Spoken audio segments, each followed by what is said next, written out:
Dito po tayo sa may, ano to? Anong lugar to, kuya?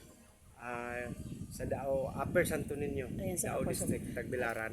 Video natin yung kanyang golden coconut na pinagkukunan ng tuba. Yung tuba. Tapos yun daw pong maliit na yun. Ayun, no, nakita nyo. 1 taon na siya. Pero after 3 years, meron na siyang ganito. Meron na siyang sariling gawaan ng tuba. Ayan, kita nyo. Kala ko kasi malalaki. Asan na yung malaki, kuya?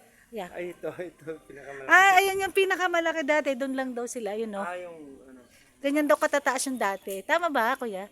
Nakita niyo mataas na, ano? tagal na yan, Ayan, yung puno ng nyug na yan. 15 years. Ay, 15 years? Ay, kaya pala ang laki-laki, ang taas-taas na niya.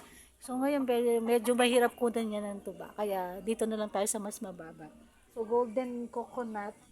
Yan. So parang ilang taon na siyang kuya na nakukunan ng... Ito, mga, ano na, mahigit 4 na taon. Oh, malaki na pakinabong niya dyan, kuya, ha? Oh, tinan niya. Yun po yung ano, yung pinaka, ano, may embudo ba yun? Embudo yun. No? Tapos dun, merong embudo, tapos meron siyang plastic na lagayan.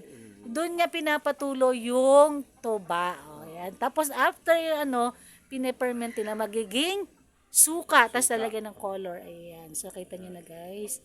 So, ito po si Kuya. Si Kuya ang may-ari. Si Kuya Arsenio.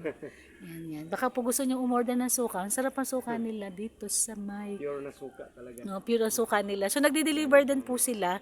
So, kontakin nyo lang po ako kung meron pong gusto dyan na mag-order ng tuba or suka. Yan, ito po ulit si Kuya Arsenio.